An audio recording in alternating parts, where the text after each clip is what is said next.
Nuk jemi kundër ngritjes shkollës, po kundër bashkëjetesës një shkolle 8 vjeçare me fëmijë 10-12 vjeçar mes të studentëve, 19 dhe 20 vjeçar, gjë që nga ana morale edhe për familjen tonë nuk shkon. Është një nga problemet e para. Problemi tjetër, i dyti, është ky.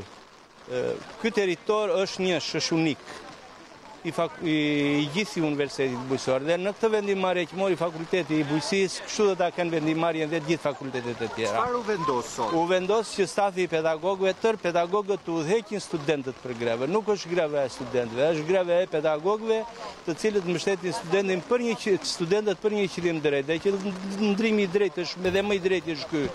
Vija e njohur, shikoni, i idhni sytë ndeja. Këto janë punime që janë bërë këtë vit. Të gjitha këto llojet e punimeve. Dhe këto punohet që të rikthehet ajo emblema e bukur e dikurshme e Universitetit Bujësor të Tiranës. Me të gjitha, mase kemi shumë gjëra, por nuk duhet që të etiketojmë për të keq. Dhe e keqja më e madhe është kjo, për këtë na i bëjnë me gisht. Unë isha vlorë dhe pikërisht për këtë gjë. Çfarë keni ato, çfarë po bëhet, çfarë është ajo që bëhet. Është e pamoralshme që të veprohet në këtë mënyrë. Nuk mund të na tregojnë asgjë brenda kampusit të universitetit këtu, të Universitetit Bujësor, ka objekte sa të duash që të bësh në shkollë të mesme dhe shkollë. Sa të duash ka objekte. Jo këtu. Në qendër të Universitetit Bujësor, aty ku është qendra e Universitetit Bujësor, aty do bësh shkollë të vjarë, është fare e palogjikshme. Unë nuk e kuptoj këtë logjikë. Të kuptoj tjetër, ju thatë grevë. Greva çfarë nënkupton? Greva nënkupton që derisa tërhiqet ajo bashkia nga ky vendim, derisa tulen ata të negociojnë. Sepse ata duhet pyesin për vendimet që marrin, duhet pyesin ata që janë ata që prekin. Dhe në këtë pjesë që preken, që prek dhe emine, këtu s'ka fitimtare të humbur. Këtu ka një bashkëpunim, ka gjithë në këtë punë duhet jenë fitimtar, tërë nuk duhet preken, edhe duhet rregulluar punët, por punët kanë një farë rregulli për të.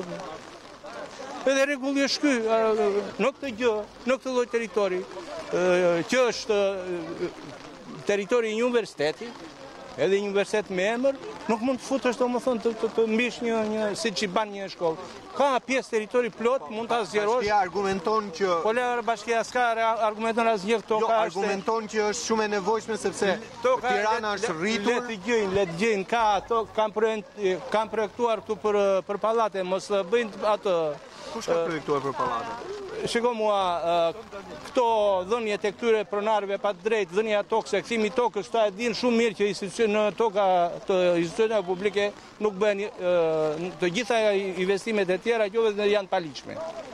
Pra është tokë një universiteti edhe institucioni shkencor. Me ligj nuk lejohet asnjë lloj ndërtimi tjetër. Edhe ky është realiteti. Çfarë do bëhet nëse tu do vinë fadromat? Çfarë droma më do dalin studentët janë sot këtë punë kanë, dhe studentët dhe pedagogët. Ne sot vendosëm që nëse bashkia nuk ulet për të vi bashkia të bisedoj këtu me ne, këtë gjë zgjidhje nuk mund të vazhdojmë më të mësimin. Emri im Bardosh Fera, pedagog, profesor i bujësisë. Po i bujësisë, tash në vend që të diskutohet këtu dhe ne të diskutojmë që këtu do bëhet një fakultet i bioteknologjisë, që është shumë i rëndësishëm për universitetin, do bëjmë një kopësht për Kalamajt, shumë i rëndësishëm është edhe një shkollë 8 vjeçare. Po s'postoje 300 metra mande, ja ke tokë sa të duash. Pse kaq problem është që duhet hyjnë edhe Kalamajt e shkolla fillore dhe studentët duhet hyjnë në import. Shpronsoje se ke shpronsuar me miliona euro që po i jep, do më thënë ditë për ditë po dëgjojmë që nga taksat tona po japin miliona euro, tani na del që ka shumë e domosdoshme kjo llogje. Nuk po e përbush këtë. Sepse ata e kanë të lehtë edhe ai mund thotë disi është problemi që shikoj si flet ai pedagogu. Shok ne këtë problemin e analfabetizmit e kemi hequr me kohë. Tani, si gjithë bota, ne duhet ngrejmë në fakultetin e bioteknologjisë dhe të plotësohet universiteti i bujësisë. Kjo është më normalja. Pjesa tjetër, ta negociojnë, ta bëjnë, po jo këtu. Shiko tani, ka filluar prishja, shikoj rrugën këtu. Këtu 50 vjetë ka qenë një rrugë që me si kalonin pedagogët.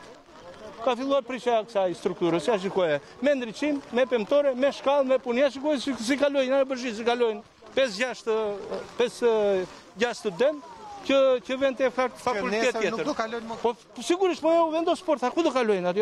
Aty është do bëhet objekti. Ja kështu si ndahet, ja si ndahet ajo. Ka logjik kjo punë, më thuaj mua aty.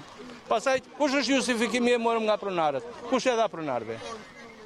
Kush është struktura që jep tokë pronarëve, o zotëri? Para 2 muajsh, para 3 muajsh këtu është miratuar në një nga sallat e mëdha të Universitetit Bujqësor, nga KKRT-ja plani i zhvillimit të universitetit. Ku është ky plani me këtë tallen, me veten e tyre? Sepse këta mund të gjejnë njerëz tallen sa duan, në fundi tek ne që kemi 5 gram shkollë, nuk mund të sillen në këtë formë. Është shumë e padrejtë. Të falenderoj për këtë. Edhe unë. Atëherë, po Erion. Sukses edhe juve. Okej. Atëherë, ne vazhdojmë qëndrojmë, në fakt do t'i kërkoj operatorit fokusoj, ka student në të 2 krahët që protestojnë. Për shkak të një pjesë janë vendosur edhe poshtë Strehës, që është porta hyrëse, sepse për ilustrim do t'i kërkoj sërish të operatorit që të fokusoj është objekti që kërkon të ndërtoj bashkia është vetëm pak metra sa po hyn në portën kryesore të universitetit në pjesën e majt, ku historikisht ka qenë në Vreshti, i cili ka shërbyer si pjesë e praktikës së studentëve të Fakultetit Bujqësisë. Pra, studentët bënin pjesën teorike në shkollë dhe pjesën praktike pak metra larg shkollës.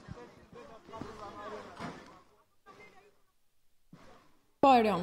Ndërkohë që këtu ka dhe pedagogë të tjerë, të gjithë pedagogët e Universitetit të Fakultetit Bujqësisë janë jashtë bashkë me studentët. Ne kemi një informacion që nga nesër e njëjta vendimarrje, sikundër sot që është bërë vetëm për pedagogët e Fakultetit Bujqësisë, nesër do të ketë një vendimarrje për të gjithë universitetin, që me shumë gjas do të jetë ajo që tha pak më parë pedagogu, që do të ketë grev, protest, pa afat, derisa bashkia ulet në bisedime për të gjetur një zgjidhje të këtij problemi, pasi universiteti nga ana e tij, edhe përmes rektorit, ka deklaruar se ka toka të tjera, pra këtu ku do ndërtohet objekti, rreth 100 metra më sipër ka akoma parcela të tjera, të cilat sipas universitetit e dëmtojnë, por nuk e shkatrojnë kampusin, pra projektin e madh të kampusit universitar. Pra ka zgjidhje, thot universiteti, po jo pikërisht këtu ku është zëmra, është qendra e universitetit, dhe që sipas pedagogëve dhe sipas vetë rektorit nuk mund të bashkëjetojnë në një ambient, në një kampus universitar dhe fëmijët që janë 7, 8, 9 vjeç me student 20 vjeçar. Po. Erion, unë të falenderoj për gjitha këto informacione që na përcollen në studio.